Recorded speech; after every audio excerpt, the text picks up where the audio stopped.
Yo, it's me. It's Valerie again. I am here with another episode, and I'm really excited to talk to you about this topic, the post-show blues. But before we get into it, if you haven't already, please subscribe to my channel, put a little like, or at least make a mental note, because maybe you're like, I don't want to like this episode until I've actually listened to it. So wait until the end and then add some comments, your feedback, any insight that you think of as we're going through this episode. Okay.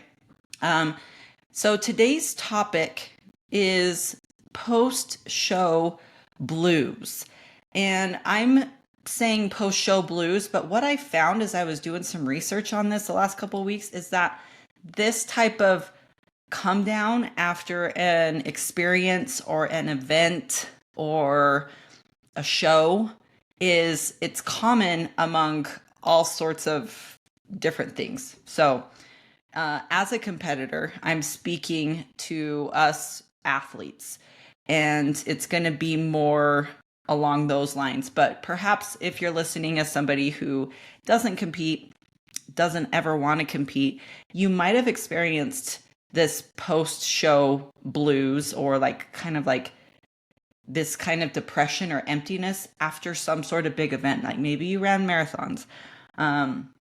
Maybe like it was some big event you were planning for, something like that. And then it happens.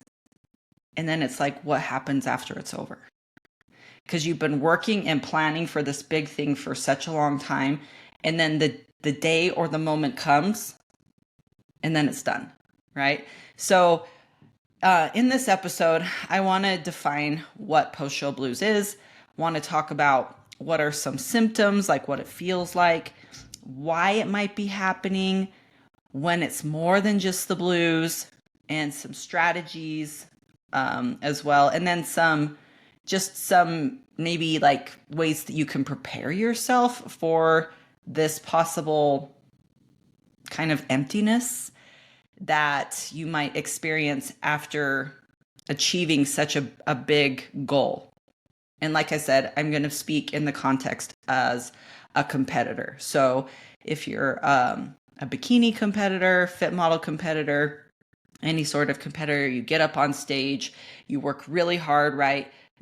You're doing a contest prep thing, you're dialed with your nutrition, you're dialed with your training, you're checking in with your coach, you're taking pictures, you're working with opposing coach, you're doing all these things. You're like probably freaking nervous too, because if this is your first time, when has there ever been a time in your life where you've got on a stage with 3 coats of tan, a full face of makeup, a sparkly bikini, fit model, it's still sparkly, even though you don't have the bling, it's still sparkly, 4 or 5 inch heels, and you're pretty much half naked, right? You're in a little skimpy swimsuit, and you get up there, and you have the judges judge you on whether or not you meet the criteria, right?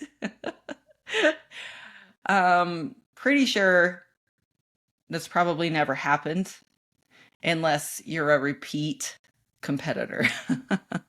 so so it's an experience, right? It's an experience. So let's get into this. So first thing here, what is post show blues? What is that? It's that letdown after the show. It's pretty straightforward, right? And I was thinking about my experiences over the years. And, I'll tell you that after my first show, so the first time I competed was October 2016. I was 33 or 34 years old. And after that first show, I had all sorts of feelings going through my head. I was feeling like I didn't do my best. I was feeling like I wanted to do it again. I felt like I wasn't as prepared as I could have been. Once I got on the stage and was backstage with other athletes and stuff, I was like, oh, like there's a lot more that's involved in this. And at the time, I wasn't going into that show with this idea of like, oh, I'm going to become a bikini competitor. I want to get my pro card. I had no thoughts of that in my mind. If you have watched my first episode where I talked about just like my journey to where I am now, what got me to where I am now, when I first started competing, it was simply because my husband was like, "Hey, I want to compete. This coach I'm hiring is going to give me 50% off of the spouse. So do you want to compete with me?" So basically buy one get one half off. So I was just like, "Sure," with no idea whatsoever competing entailed. Like, you guys, I seriously had no idea. So it wasn't until I went through that whole experience where I was dialed. I was doing what my coach asked me to do and I was checking in, but I was still a mom. I had and doing things as a mother. I was running a little Etsy shop called Blankie Your Baby. I sewed blankets, baby blankets. And my youngest, he was just like, let's see. So he was born in January 2015 and I started my prep in May 2016. So, he was like 16, 17 months old. And by the time I got on stage, he wasn't even 2 yet, right? And so I had these three little boys under 5. So I was like not doing this. I don't want to say I wasn't fully invested, because I was fully invested in the process, but at the same time, that wasn't a major focus. And I know that's probably sounds really weird to say, but it's true. And I think that's why my coach at the time ended up saying, "Hey, you would make a really good coach because you've got a great mindset. I would love to mentor you." So that's again how I got into all of that, because I just did what I needed to, but I wasn't really hard on myself either. Like, if I made a mistake, it was like, okay, I made a mistake. It wasn't like, oh, I made a mistake, everything is the worst and I'm just gonna like go off plan and eat more food than I should be or anything like that. So getting back to my point, post-show blues, first show. I was a baby deer up there, just like these shaky. It was so shaky, so nervous. And even though I had prepared, there's a lot more that I was looking at after the show of like, oh, I wish I would have done this. I wish I would have done that. Something just kind of funny is how I had red hair. I had like really bright red hair. It was dyed red and I wore a red suit, and it doesn't look that good on the stage to have your hair coordinating with your suit. And so I was just like, oh, I wish I would have got a different color suit, or I would have dyed my hair so that it was just brown and not red. So I had all these like woulda, coulda, shouldas. And so that for me was what my post show blues felt like, was like, I want to do this better.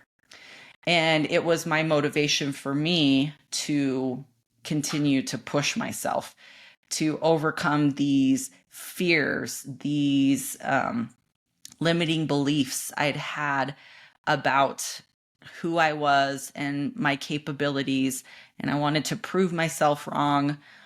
And also there was, also outside people as well. I had a couple of friends who I like thought they were my friends, but then I heard that behind my back they were telling people like, oh, look at Valerie, showing pictures of me. She's pornographic now because she's doing these competitions and wearing this little skimpy suit. And it's like, there's so much more to the story besides that stage shot.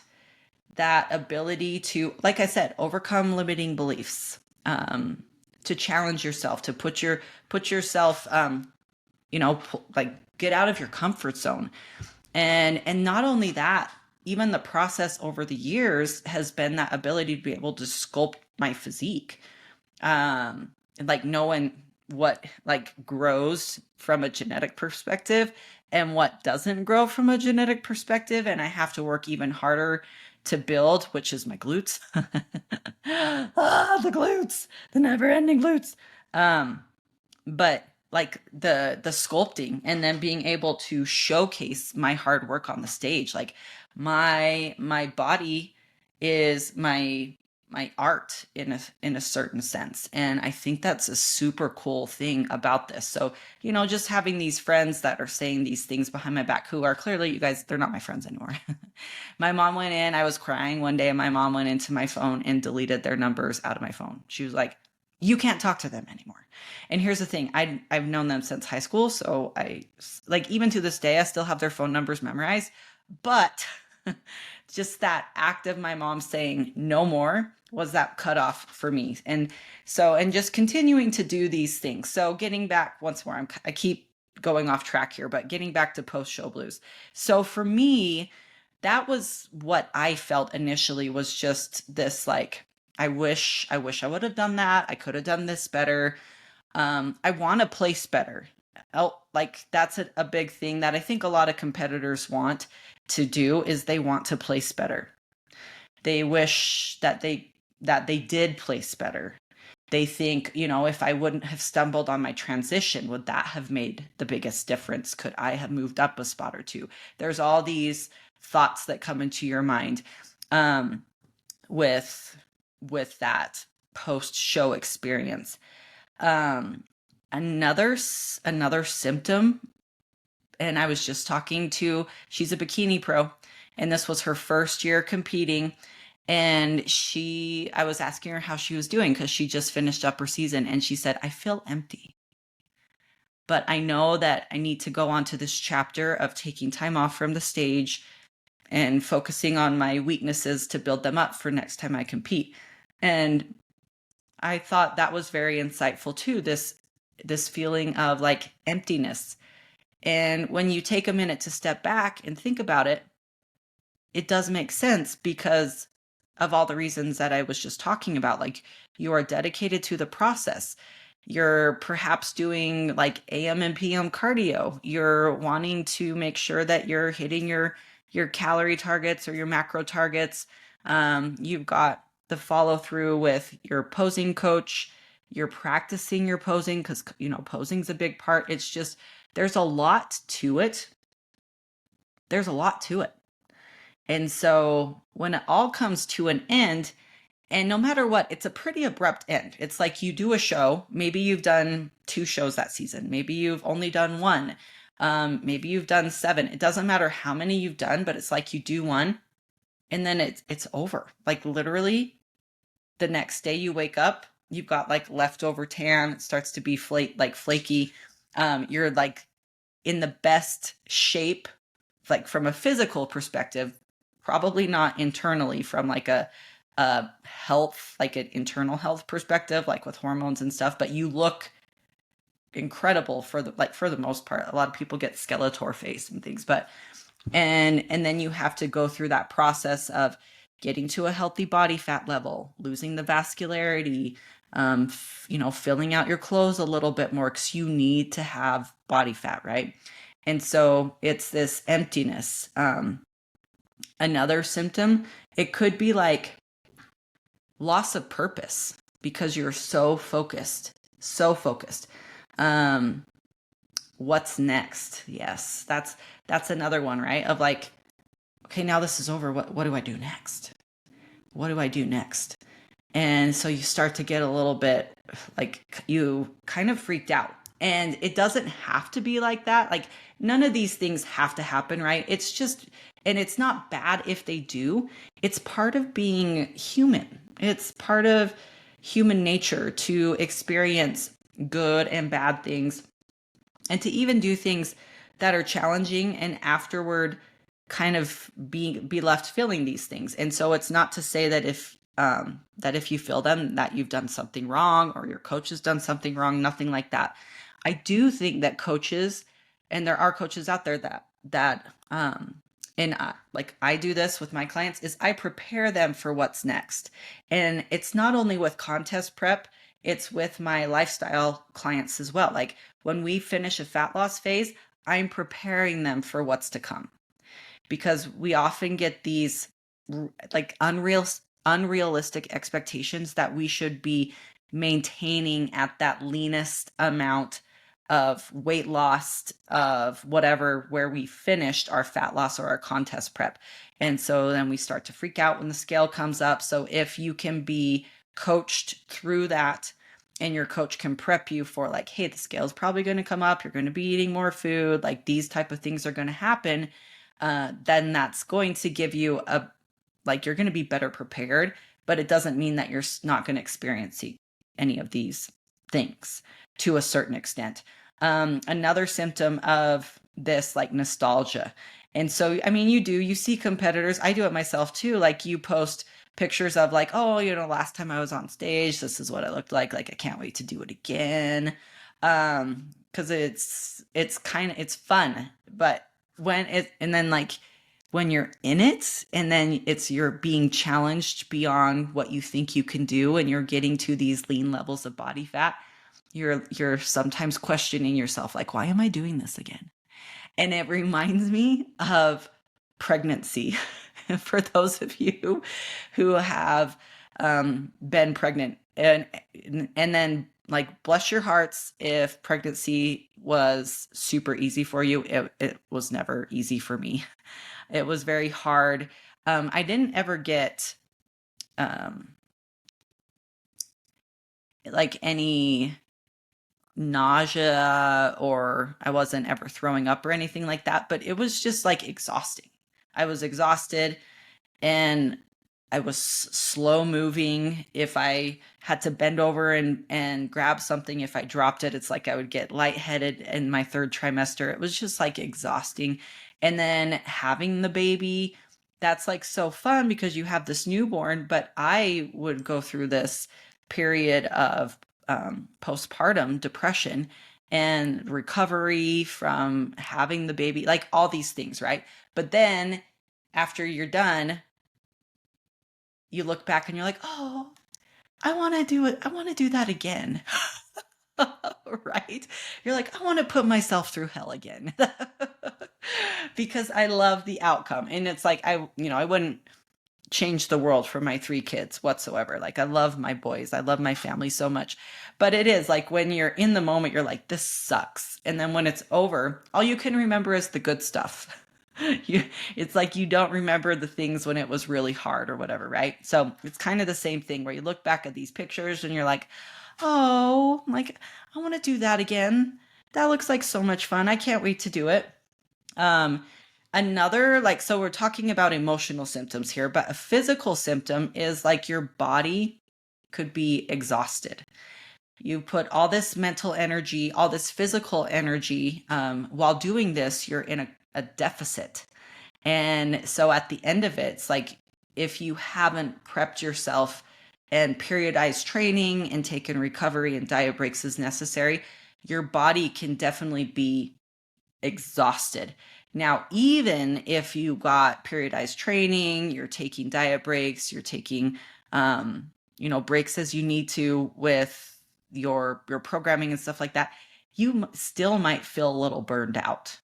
So that's the term that I like to use, is burnout. And we don't want to ever create this trauma response with walking into a gym. And it's my job as the coach to make sure that this doesn't happen to my athletes. I don't want them to be like, to see the gym and start to freak out of like, oh my gosh, that was the worst experience of my life. I actually work with clients who are like traumatized from working with past coaches in contest preps, where they do have a hard time with getting back into the gym. So it's kind of like this exposure therapy of like, all I want you to do is open the door, go and walk on a treadmill, and then leave, and maybe do that 1 or 2 times a week. So it's like trying to get them back in to find that love of the gym again, because they lost that at some point, and it stirs up all this anxiety. So, but it can still happen. Like, you can get to this place where you're burned out. Another physical symptom, you might be struggling with sleep. And you probably are. I could tell you, I just did a show a couple weeks ago, and the couple weeks leading up into the show, I was getting 4.5 to 5 hours of sleep. Now here I am 2 weeks later, eating more food, recovery is super high, I'm sleeping for 8 hours a night, like 7 hours and 45 minutes to 8 hours. So it's pretty good, like almost doubled. And it's amazing what good sleep does for you. And we need it, right? We need good sleep. Another thing is just low energy. We might feel crummy. We might not move as much. We tend to talk about that NEAT or non exercise activity that we, as our calories get lower and we're trying to get stuff done throughout the day, we tend not to fidget as much. We don't talk as much. We sit around, we turn into potato mode, where it's like, just imagine like a potato. I don't know. I just really like that term. Like you just are a potato. You just like don't move. So that's some of the physical symptoms. I'm sure you guys are thinking of other things that you might have experienced. And the other thing that kind of goes along with this, especially as women when we're competing, is we have this community that we build, and we have this camaraderie with, maybe we're on a team, maybe it's just friends that we're making and we see them at shows frequently, and so it's like we're direct messaging each other, we're supporting each other, we're sending ourselves each other text messages, and that kind of fades when it's all over. We also get a lot of attention. So you're looking, you go to the gym, people are like, oh my gosh, like, tell me what you do. I want to look like you. You're posting pictures of yourself on Instagram and people are applauding you. And then as the lines start to fade, people don't really care as much. They want to see that extreme. And so that for some, if they lean on that validation in order to feel like they're doing something worthwhile, that could also be hard as well.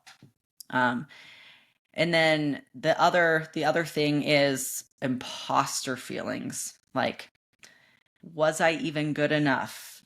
Like, what else could I have done better? And that was more along the lines of what I was feeling. I didn't ever feel personally the burnout. The sleep I would have an issue with, the low energy, but I've never had the burnout, which I'm super, super grateful for, because the gym it's such a great place to be. It's such a great thing for everybody to do. Years ago, I took a NASM prep class from a professor. He was probably in his mid 60s, and he said, strength training is the fountain of youth. And I think it's interesting because he said that. I heard that from him back in like 2019. And now in the last couple years or months, maybe even months, I've heard that on Instagram. It's just like things start to get around and you think like, oh, this was so original. And then it's like, oh, we all kind of think along the same lines. But that was the first time I'd ever heard that was from this professor. That resistance training was the fountain of youth. And he's not wrong. And so that when people say like they're burned out from the gym, that makes me so sad, because it really is so good for us, right? There's so many benefits that resistance training can bring.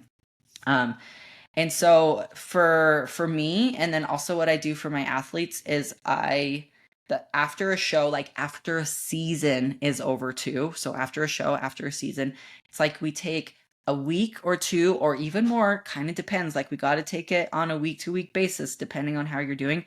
You go into the gym and you do what feels good. And we're not trying to push for PRs. We're not like all of a sudden like hardcore moving into an improvement season or anything like that.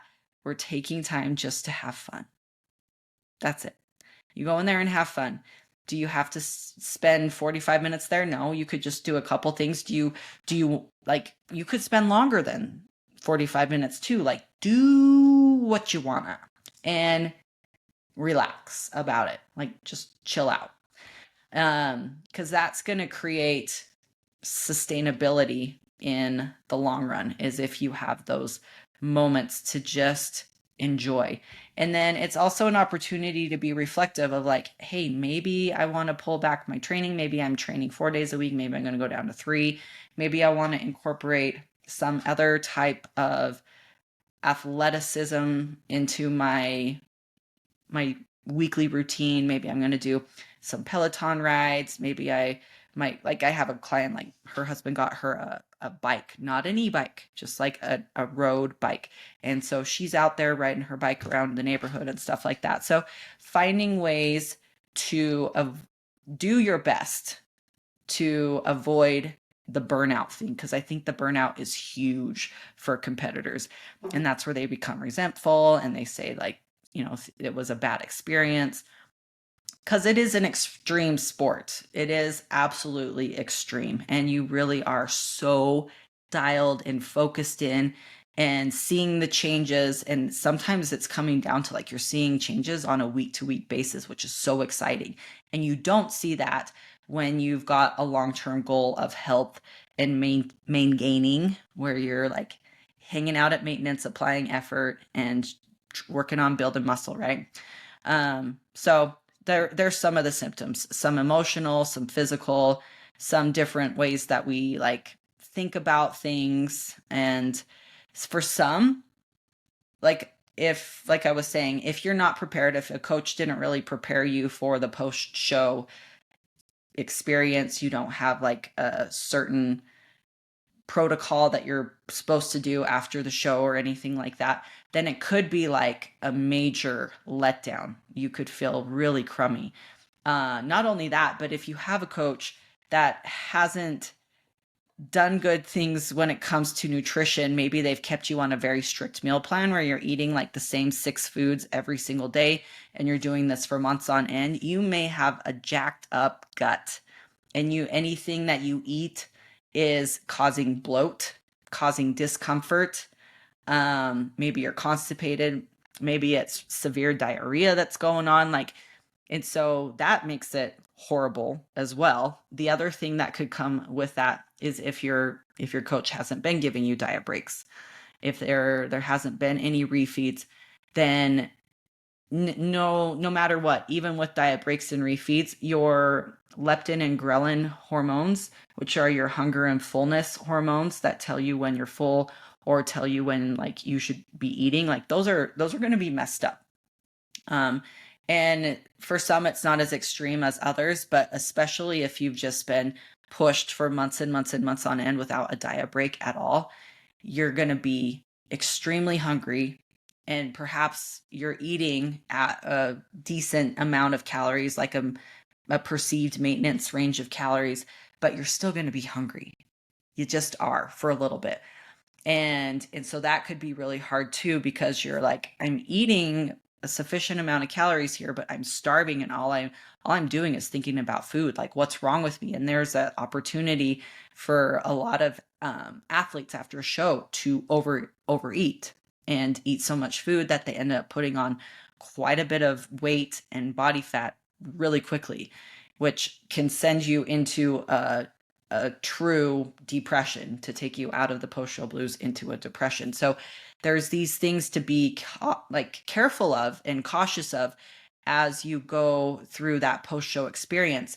And the better that a coach can prep you for all of this, not only through your contest prep, but through that post-show, the better equipped you'll be, the better off you will be as well. And so a phrase that I've been hearing and I really like that is that after you're done with a show, you have what's called like a recovery phase. So you've got to think like, I can't just go straight into a building phase or straight into like main gaining or improvement season or whatever you want to call it. You've got to allow your body to recover. So that's where it's like a couple weeks of playing around in the gym so you don't get burned out. Focusing on make sure your sleep is getting better. Gut stuff. Want to make sure you got good gut health. And that means that when you are in your contest prep, you should be eating a variety of foods. You should. And that's going to help with your gut microbiome. And working on this time frame, I like to say about 3 months after your show is what you could consider about a good recovery time frame. And it's not set in stone, right? We're all different, but that's just something that you can kind of, if you need to like pin a date or a time frame, that's a good amount of time. So symptoms, I think that we've covered covered that's a good amount of discussion there. So this is pretty quick though, like talking about the next thing, why it happens. And it's like the excitement of the show. And it's something that it's a quick and fleeting moment. There's a ton of buildup, a ton of momentum leading up to that show. It's very intense, all the things that I've talked about. And then you're done, and then it's over, and it's kind of like this loss of identity, loss of community, kind of all the things I've already touched on, where people were talking to you a lot, they're not talking to you as much. And it can feel like you need that validation, or you're missing that validation, and you're wondering what you did wrong, right? And so it kind of puts you in a place where you could have a lot of negative downstream effects. It leaves you in a very vulnerable position if you don't have that plan, if you don't have that support system, if you're not like got that plan with your coach, especially working with the coach. So there's one other, I feel like I've hit on a lot of that stuff. I have these bullet points that I'm looking at over here. Like I've hit on a lot of the things already. Just the uncertainty about what's next. Are you going to get back on the stage? How long is it going to take you if the judges said you needed to put on more muscle? There's a lot of stress, nervousness. You're not getting as much self-care perhaps as you're leading up to the show because you're so focused on this end goal. Maybe even relationships are suffering. And in the moment, it's kind of like you're blaming your contest prep on the reason you're doing stuff. And it seems like your logical mind at the time seems like that's like the biggest thing and like your major focus. But you want to watch out with your relationships as you're going through this experience, because at the end of the day, you have the stage. There's only going to be one winner in each class, right? And so going into a show day expecting to win could very well set you up for a major letdown. Going into a show wanting to win, now there's nothing wrong with that. I think that we all should go in wanting to win, but expecting the win is another thing. And so you go in with a positive mindset, but you don't want to leave these relationships on the back burner. You want to make sure that you are still focused on your spouse, your kids, your work, whatever it is, because at the end of the day, that's going to be there when life goes back to normal. And if you have to pick up a bunch of broken pieces, or somehow, heaven forbid, like the relationship is damaged as a result of your contest prep, you really have to consider, like, was this worth it? And so these are all things you want to take careful stock of, and you want to be aware of, and have your support system while you're going through the process to make sure that you're not doing anything reckless. And I find that the more amateur competitor, like the newer ones, tend to be a little bit more reckless than more seasoned athletes. The more that you do shows, the more that you can find this quote unquote balance. I still don't think it's balance, but you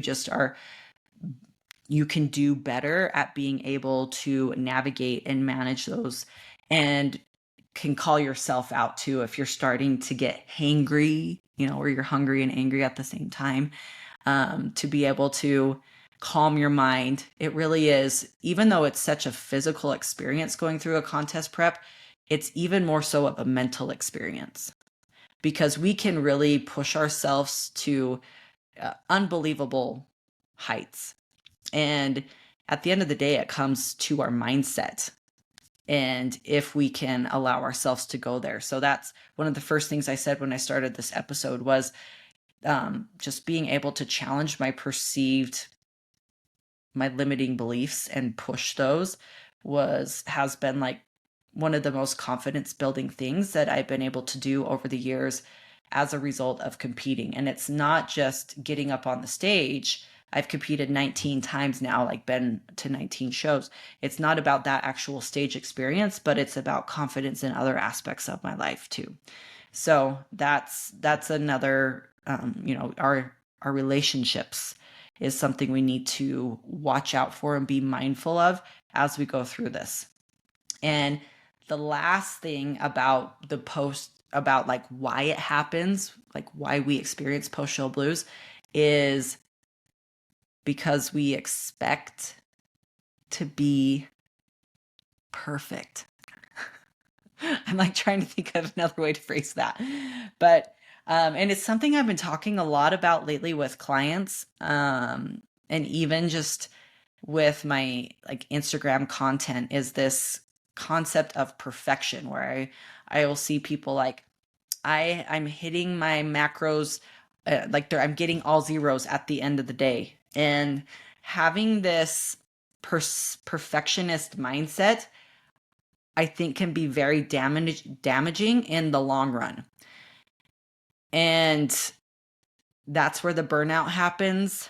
That's where we're not able to figure out the difference between where we need to, sorry about that, where we need to push ourselves, and where we actually are pushing so hard that it's going to be to our detriment, because that often happens where we get deeper into a contest prep and we just know like, oh, this sucks. We got to grind. We need to keep grinding. And there does come a point where, yes, you do need to grind, but then at the same time, if it's if you're starting to experience some pretty negative symptoms that are lasting for weeks or, several months at a time or whatever, that's something that you need to let your coach know. And so we don't just need to grind or try to strive for perfection just for the sake of doing it. And this is something that we get better at with time as well. It's not something that we can recognize at first. That's where a good coach comes in, because we're as competitors, we're willing to do whatever it takes. And you'll oftentimes hear clients like, whatever you tell me, coach, I trust you. And it's like, okay, well, you want to make sure that you trust yourself too. So we can have a very symbiotic relationship in this contest prep. But that perfectionist mindset could sometimes be a little bit over the top. It is all about doing your best, but expecting perfection in everything that you do can lead to some pretty severe burnout in the long run. So finding ways to be able to push and then to pull back when you need to, so that you can have longevity. I do believe that if you prep in an appropriate manner, that if you take the appropriate amount of length in your off seasons, and you can find that ability to break away from resistance training, like be able to go on vacation, not work out, have the ability to be able to go out on date nights with your spouse, like have that balance. I use that word balance. I really try my hardest not to use the word balance, because it's not, I don't know, maybe it is balance, but I have a hard time with my two phrases that I have a hard time with is balance, having balance, and then the like perfection, like being perfect and doing things exactly to a T all the time. And so anyway,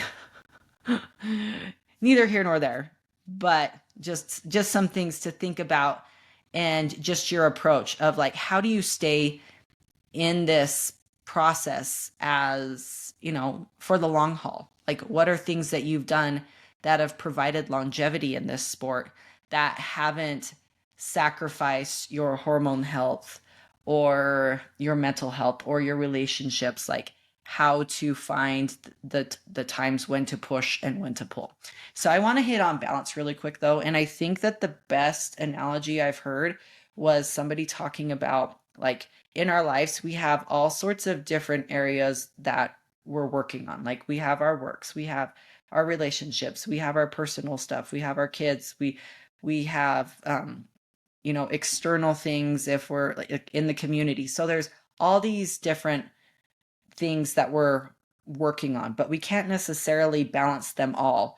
And the analogy is think of the person, like at the circus, who has the stick with the plate on it, and he's spinning the plates however they are. So say there's like 6 plates. Can he literally put his focus toward every plate that he's spinning? No. It's like he's focusing on this one to make that balance, right? And once he's got some good momentum there or whatever, then he kind of shifts his focus somewhere else. And he's spinning that one and he's got his focus there. And so like this concept of balance it's kind of like a moving target depending on what area of your life that you're focused on at the moment. And it's not to say that other areas are going to come crashing down, but they might lose a little bit of momentum. And then you've got to find when you need to turn your attention to those different areas so that you can get the momentum going again. So that's kind of like that. So it is a concept of balancing, but also like momentum and where you're shifting your attention to. So moving on. Next thing is just talking about like, when does the post-show blues become more than that? Like, when does it really lead into depression? And things you want to think about is if you don't have a good support system and you're trying to do this all on your own and you're ruminating on stuff, that might be where, and it's been, a month or a couple months since the show, that might be where you're like, oh, this is more. There's more to the story here than just like post-show blues. And maybe I need to seek some outside help. And so we want to look for that to make sure that you've got the supports in place to help you from taking this to just a letdown. Because we have the highs and lows in life, right? Like we can't just always be riding a high. We've got to have these highs and lows, but we don't want that letdown to become like a perma letdown where we are ruminating. We are like not able to focus on other things. We're losing interest in things we used to love, those type of things. Okay. So strategies and tools for coping or like post show. Just right after the show.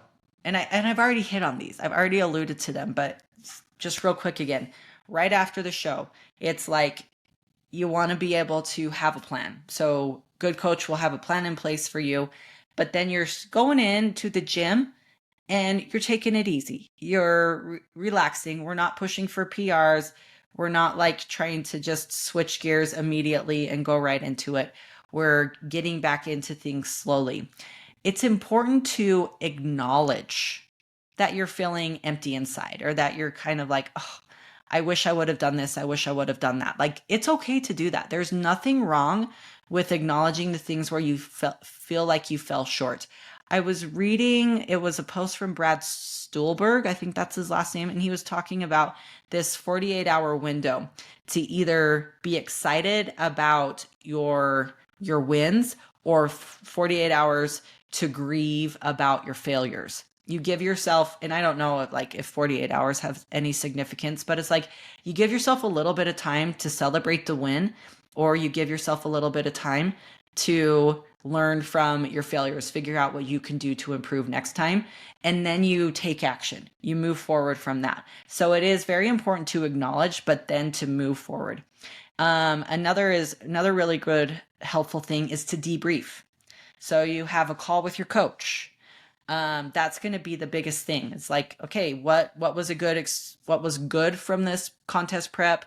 What could we make improvements from going forward? What is it that you're looking for as we move into the improvement season? What are the expectations of your coach? And not just trying to do it all on your own. So debrief, talking about it, and having that plan moving forward. Next will be just your self-care routine. So make sure that you're taking care of your physical health, sleep, nutrition, a little bit of exercise, taking care of your mental health. Maybe you're going to journal. Maybe it's mindfulness. Maybe you're doing a little bit of like yoga so you can do some meditation, some expressive outlets. So watching YouTube videos, talking about stuff like this so you can be reflective, listening to certain kinds of music, whatever that might be, some sort of creative or expressive outlet is great. And then next is going to be some structure or some purpose. So getting back to your everyday life tasks, focusing on your relationships, maybe planning date nights, maybe it's planning an activity with your kids, maybe you've got a vacation that's set to just give yourself that time to take a break from the craziness that the contest prep has been, and also excitement and good things, but just being able to have that moment. Setting goals. So plan next steps. What are the next goals? I have a client who just competed a few months ago, and we have had a couple, like we had a call to debrief. We've kind of discussed, and I've told her, like, take your time, relax. There's no reason to rush into what's next. But we did just kind of set up like long-term goals for her. It's going to be like, okay, we're going to take the whole of 2026 to just live at maintenance. Because for the last like 4.5 years, she has spent like almost every year in a fat loss phase, and has gotten to a place where now she can maintain a healthy level of body fat. Like, she's lost a significant amount of weight, and now she can maintain a healthy level of body fat. So it's like, we've been so focused and dedicated to fat loss. Now that you're at this place where you're eating a good amount of food still, or again, I guess I should say, after coming off a prep, but and at a healthy body fat level, let's focus on muscle building, like really truly, and not do any sort of fat loss phases, where so we could just, for the next year and a half, just the main gains. I love that word, main gains. And then let's plan for a fat loss phase. We could start that sometime in 2027, maybe with the end goal of a photo shoot or something like that. So just planning like long-term goals, even short-term stuff. As I was saying earlier too, some of the things you might want to do is to incorporate, like, okay, well, I wasn't doing my Peloton for the last couple months of contest prep because it was too intense. So I brought that in, and I'm starting to do some of those little, I don't have a Peloton, so I don't know, but you can like get in there and like start to push yourself, right? Or maybe it's like you add in yoga, or maybe you're going to do Pilates, or maybe you want to do some mobility type of stuff in there. So it's just finding ways to give yourself that structure and purpose, so that you can continue to move forward with a little bit like that momentum that I was talking about.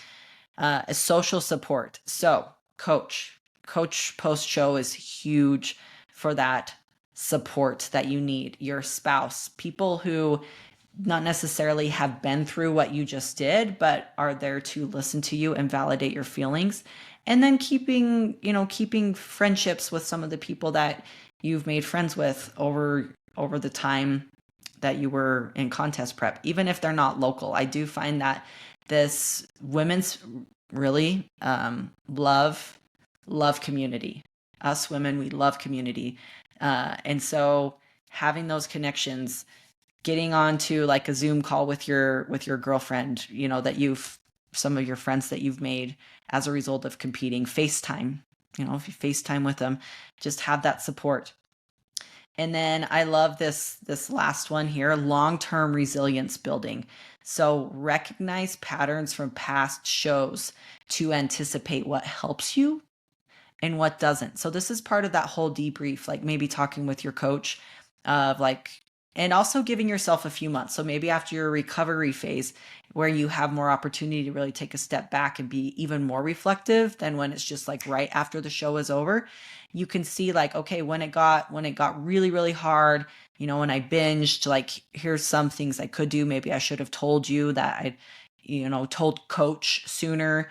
Because I maybe was just pushing and grinding for the sake of grinding, and I really needed a break, and I needed to let coach know, and I was just trying to tough it out, so looking at those things, practicing self-compassion.